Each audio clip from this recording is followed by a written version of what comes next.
hoy se dio un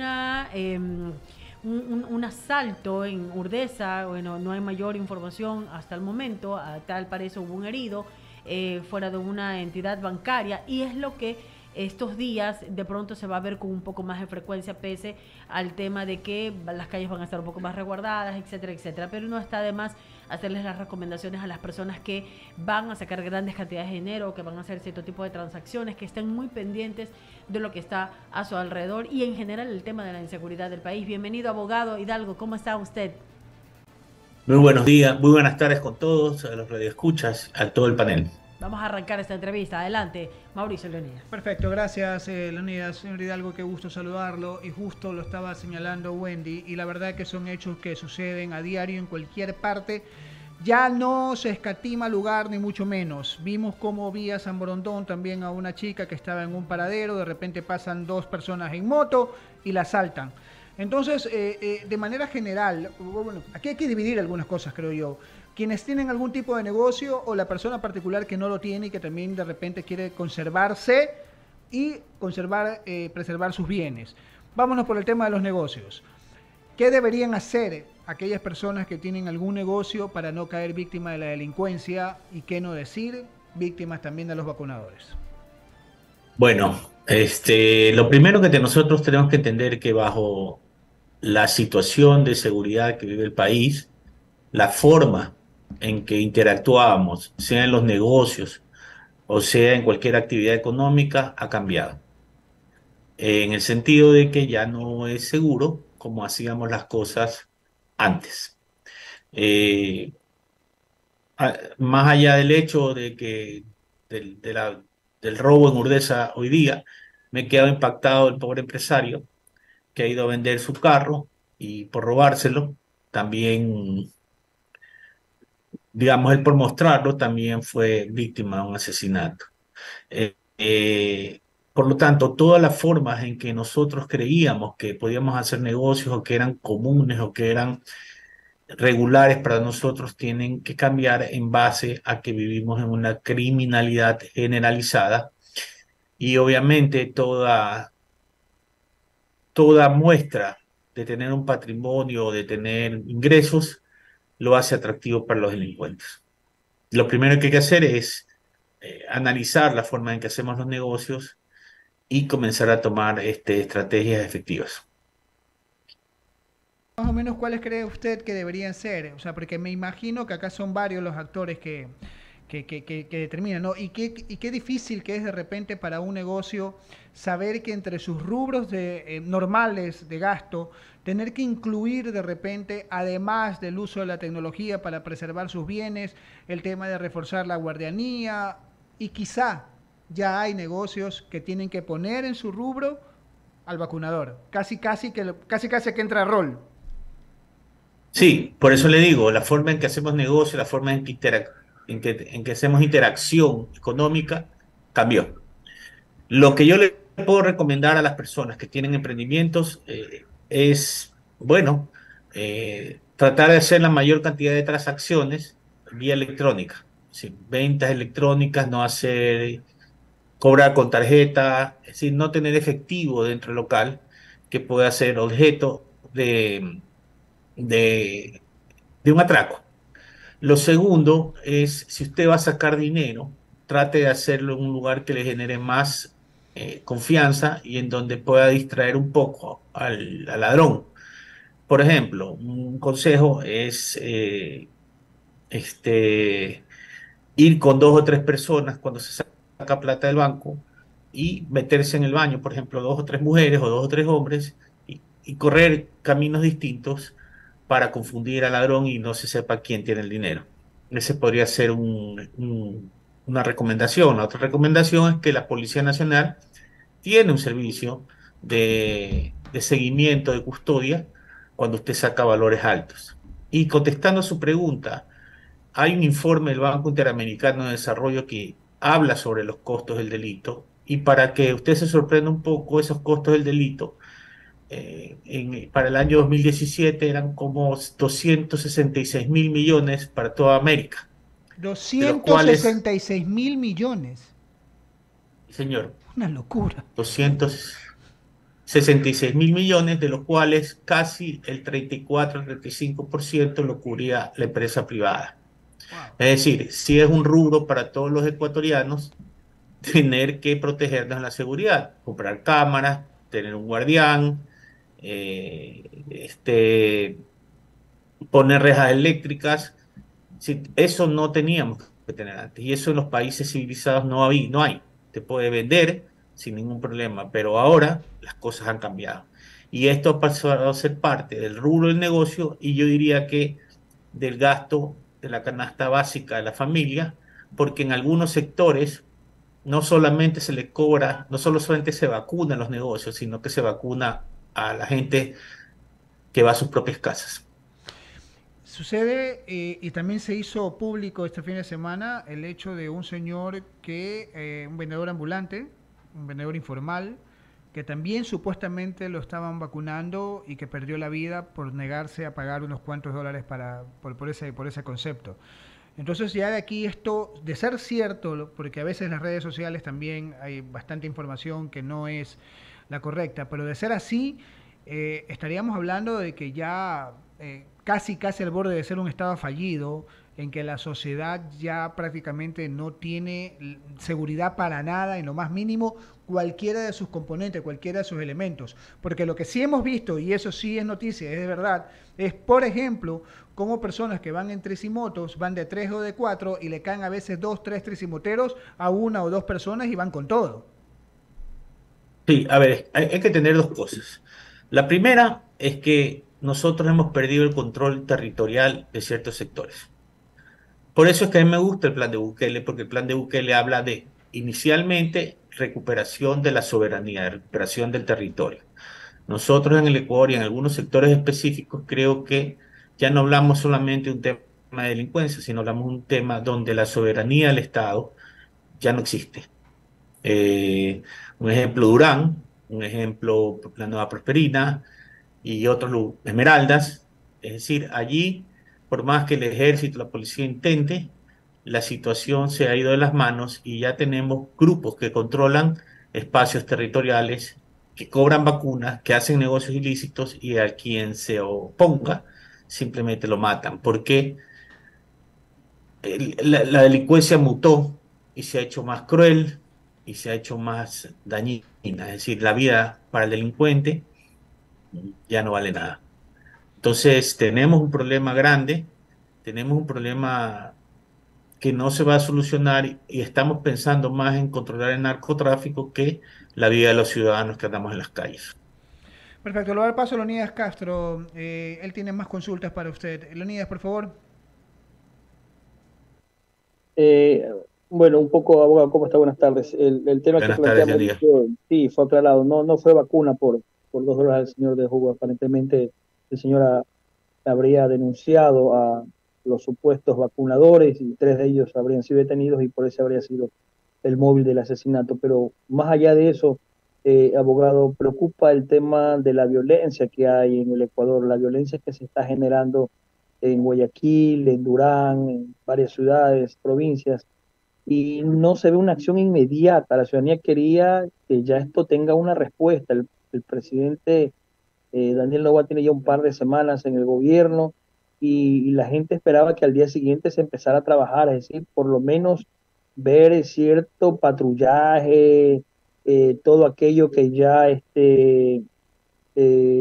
necesita un poco también que vea la delincuencia, que las autoridades están tratando de contener este flagelo. ¿Cuánto tiempo más se debe esperar, abogado Hidalgo? Porque este es un tema que ya realmente preocupa. Mire, a mí me llama la atención que estemos hablando de un tema de oportunidades económicas con la reforma. Y digo, ¿cómo vamos a hacer posible eso si no tenemos seguridad? Sin seguridad usted no puede poner un negocio, sin seguridad no puede generar ingresos, sin seguridad no puede emplear a nadie. Yo creo que lo primero que vio hecho el presidente, y esto lo saco del contexto político, fue haber presentado un plan de seguridad, por lo menos inmediato, de acción inmediata. Eso no existe. Lo que están es reformando las cúpulas militares, las cúpulas policiales, pero planes de acción por el momento no se ven. Eh, ¿Cuánto tiempo tenemos que esperar los ecuatorianos? Eh, Todo depende de la voluntad política, política, porque la seguridad es una política pública en querer darnos mayor preocupación a este tema que para mí es el problema más importante que tenemos en el Ecuador en este momento. No podemos trabajar, no podemos salir de nuestros trabajos, no podemos salir de nuestras casas, que nos asaltan, pero no solamente con el peligro que nos asalten, sino con el peligro que nos maten. ¿Cuánto tiempo tenemos que esperar? Yo diría que ni un día más. Obviamente esas amenazas que se reciben a diario y de mucha ciudadanía, la gente a veces decía, bueno, son solamente amenazas para los comercios, para la gente que tiene dinero, las empresas, pero resulta que también ahora amenazan domicilios, que hay cierta cuota que pagar en algunos sectores donde dejan las volantes y el ciudadano entra en un estado de terror que realmente preocupa. Abogado Hidalgo, esos consejos, ¿qué hacer en estos casos? Si alguien recibe una amenaza, ¿cuál es una alternativa? ¿Debe denunciarlo? ¿Debe ir a la policía? ¿Debe salir corriendo? ¿Debe callarse y volar fuera de este país? ¿Cuál es el consejo de seguridad en este caso? Mire, yo le voy a dar una contestación, un caso práctico. A un cliente mío lo secuestraron el año pasado, logramos capturar la banda le tiró 3 bombazos a mi cliente y encima le pidió una extorsión. El resultado fue, sin dar el caso, que la policía le dijo, ¿sabe qué? Nosotros ya no podemos protegerlo, pague la vacuna. Si ya con ese ejemplo le di la respuesta, yo no recomiendo a nadie en este momento hacer una denuncia porque el Estado es incapaz de protegerme y además es demasiado. Tampoco les estoy recomendando pagar la vacuna, pero sí tienen que tomar medidas. eh, digamos, la denuncia en este momento se ha convertido en una herramienta por la cual me pueden matar, como le ocurrió al comerciante informal. Es lamentable decir esto, pero es la verdad. Hay eh, una situación también que preocupa, ¿no? Aquellas amenazas vía telefónicas o vía correo, mensajes que le llegan también de estas bandas.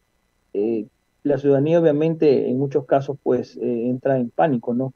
Y el tema también de los robos que hay a través de las redes sociales, robo de información, es una manera también de ser vulnerables, es decir, nuestros datos están expuestos hoy en día y podemos ser presa fácil también de la ciberdelincuencia. Sí, señora, nosotros somos presa fácil de todo porque nos obligan a declarar patrimonio, tenemos que entregar la cédula donde vayamos, tenemos que poner nuestro correo electrónico para todo. Es decir, mi recomendación que yo le puedo dar a las personas que manejan dinero en efectivo o negocios que pueden estar expuestas son las siguientes. La primera, traten de manejar sus redes sociales de una forma cauta, no mostrando sus viajes, no mostrando que tienen dinero, no mostrando el carro que se acaban de comprar, sobre todo ahora en las fiestas, no mostrando el regalo, el anillo, la cadena que puedan obtener. Lo segundo, tratar de hacer sus operaciones económicas con transacciones electrónicas mayor que se pueda. Lo tercero es, si va a hacer compras por estas fechas, trate de hacerlo temprano, no a la hora donde los delincuentes usualmente están viendo o están perfilándolo para secuestrarlo. Eh,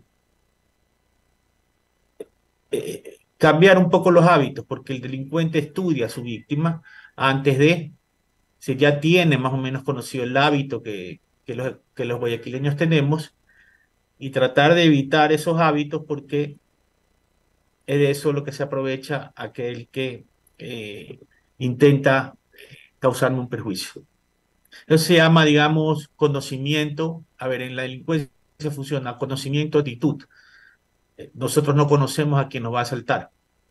El que nos va a asaltar sí conoce y tiene la actitud de hacerlo. Nosotros somos, es una relación inversamente proporcional desde el punto de vista victimológico.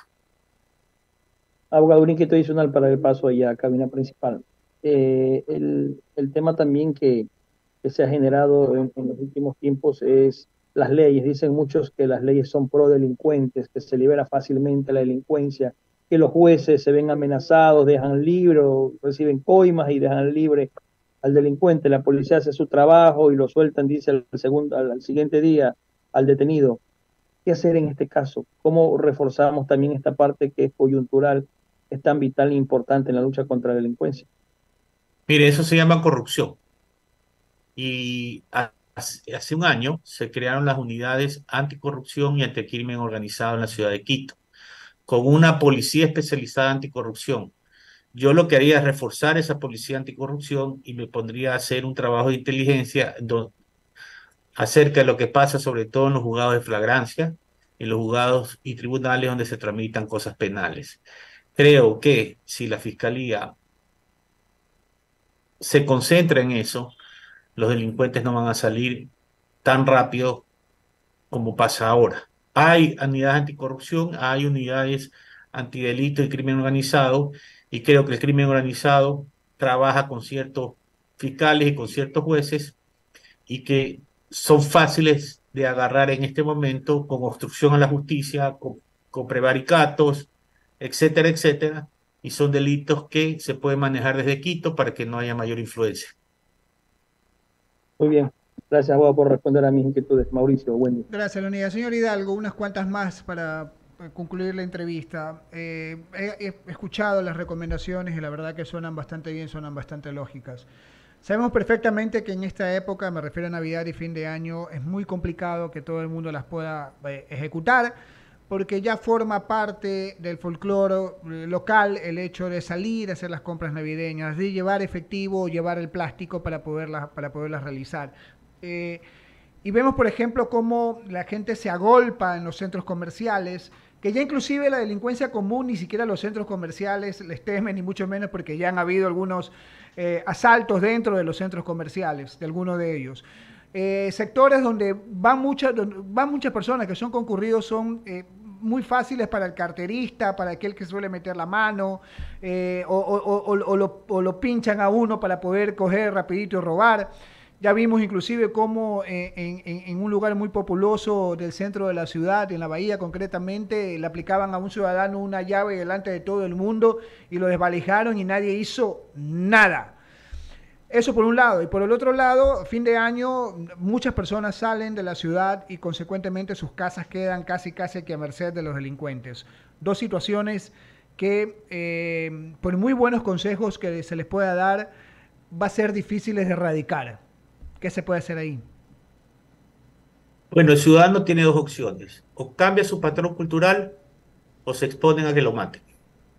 Primero, hacer ese análisis eh, concienzudo. Es decir, me voy a ir a la bahía, donde es un lugar donde me pueden robar, pararme a escoger cualquier taxi, o cambiamos nuestros patrones de conducta en este momento donde la guerra la estamos perdiendo, o simplemente estamos poniendo nuestra vida en riesgo, porque ya no asaltan, sino matan, golpean y lesionan. Es decir, el respeto a la vida no existe. Si usted me pregunta a mí si yo en fin de año dejaría mi casa sola, no, por supuesto que no. La gente tiene que organizarse y tener alarmas comunitarias. La gente tiene que poner alarmas en sus autos. Eh, Tener mascotas que ladren. El delincuente no se acerca a un lugar donde hay mascotas que ladren. Poner halógenos afuera de la casa e iluminar la casa. Eso es un medio disuasivo para que no me roben. Sensores de Poner movimiento cámaras. también para la madrugada. ¿Ah? Sensores de movimiento para la madrugada. Sensores de movimiento también podrían ser. Yo tengo un halógeno que lo prendo todas las noches afuera de mi casa y parece que fuera de día. Y estoy a punto de adquirir un animal muy grande para que me salve la vida porque ese animal no entiende de armas. Pero si usted me pregunta a mí si podemos mantener el folclore o la costumbre que tenemos, no la podemos mantener en este momento porque el Estado no nos está dando la seguridad correspondiente y nuestra propia vida ya depende de nosotros mismos. Qué pena, señor Hidalgo, que tengamos que hablar así, a este nivel. Qué pena que un país que antes era considerado una isla de paz, ahora está a punto de convertirse en el tercer país con mayor índice de hechos delincuenciales en el mundo occidental. Qué pena, de verdad. Qué pena que seamos Pero, nosotros, qué pena que seamos nosotros los que tengamos que enrejarnos y que el delincuente es el que está transitando libremente. ¿Iba a decir algo, señor Hidalgo? sí, yo creo que una forma de protesta social que podríamos hacer es, ya los centros comerciales no tienen, algunos centros comerciales no ponen guardias de seguridad. Yo creo que nosotros como ciudadanos sí podemos exigirle al empresario privado, sobre todo a los mega empresarios, que no vamos a ir a comprar a lugares donde no nos pueden asegurar los bienes que dejamos afuera, por ejemplo, nuestros vehículos, o no pueden asegurarnos de alguna manera que estar tranquilos comiendo en un patio de comidas. Es decir, la empresa privada tendrá que hacer lo suyo y nosotros como ciudadanos exigirle también a la empresa privada que cumpla, porque en este momento nosotros somos los que vamos a consumir a esos lugares y ellos no nos están respondiendo con la misma calidad de servicio que requerimos en este momento.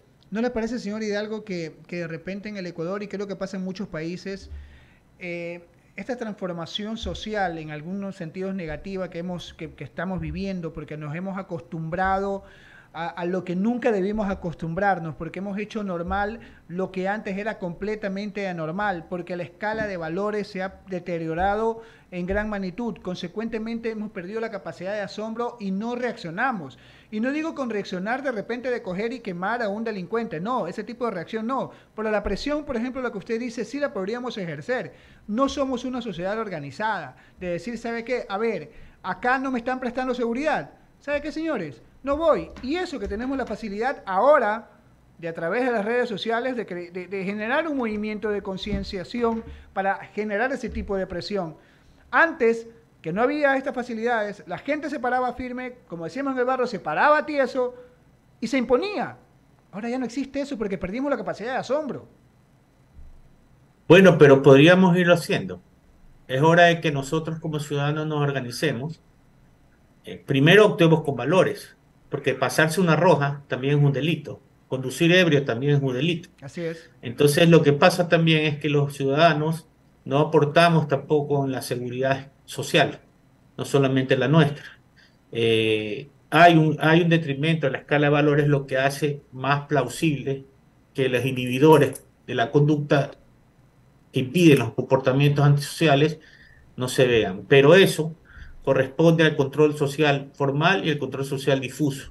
Es decir, es una obligación tanto del Estado como una obligación de la iglesia, los medios de comunicación, los medios, los centros educativos, pero la verdad es que lo único que uno abre cuando abre una red social es odio, insulto, injuria, calumnia.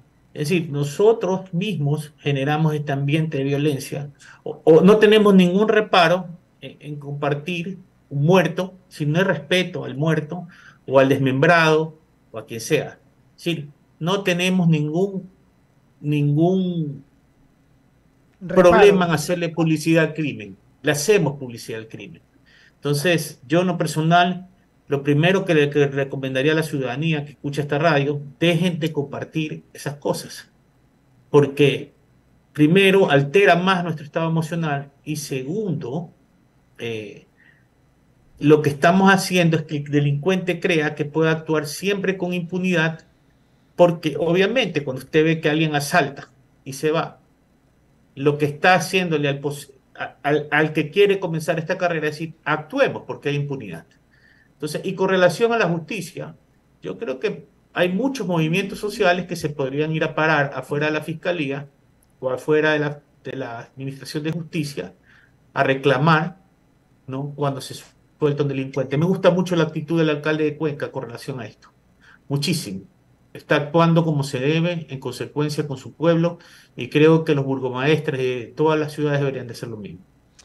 No sé si Leonidas tenga alguna pregunta para la parte final de la entrevista. Leonidas, ¿tienes alguna inquietud final? Sí, sí, solamente, Dele, dele. solamente al abogado Hidalgo, ante la situación de amenaza, obviamente, que hay, que vive el país, quería consultarle, esto es un tema a largo plazo, porque la gente a veces piensa, ¿no? Y cree que de un día para el otro se van a resolver estos problemas. Sabemos que es un tema que le llevó muchos años a países como Colombia tratar de superarlos. En México está habiendo una guerra igual, pero le pregunto a usted, ¿usted cree que esto va a demorar un gobierno más? Porque sabemos que año y medio que le toca al presidente Noboa va a ser insuficiente. faltará otro gobierno más para tratar de hablar de niveles de la violencia como era hace 3, 4, 5 años atrás, eran menores estas cosas que se veían.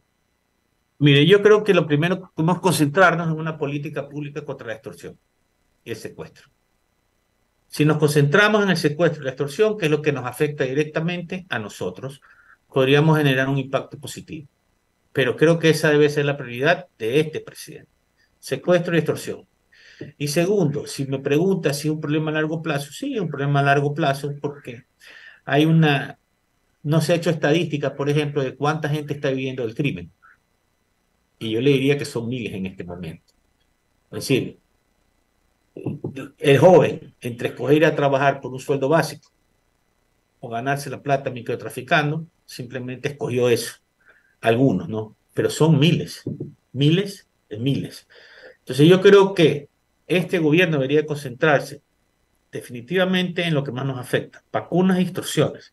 Los jueces y fiscales, vacunas y extorsiones. Policía Nacional, vacunas y extorsiones. No, no diluir la poca fuerza que tenemos. Y obviamente, en consecuencia, los fiscales y jueces tienen que concentrarse en eso. Si nosotros logramos eso, logramos disminuir y podemos progresar. Si es un asunto a largo plazo, sí es un asunto a largo plazo porque el Ecuador es uno de los últimos en tener este problema regional. Y si hacemos una estadística y si mantenemos una línea como política nacional de defensa, podríamos estar superándolo en 2 o 3 gobiernos, señor. Ok, impresionante. Bueno, listo, abogado Hidalgo. Muchísimas gracias por haber estado con nosotros aquí en el Diálogo de la Tarde. A Gracias. ustedes y disculpen por no darles mejores noticias. Tengan un buen día. Gracias, señor Hidalgo, por estar con nosotros aquí en el Diálogo de la Tarde. Lo vamos a seguir molestando en el transcurso de los días. Un abrazo. 18 horas con 5 minutos. Vamos a abrir el espacio de los menciones publicitarias y recomendaciones y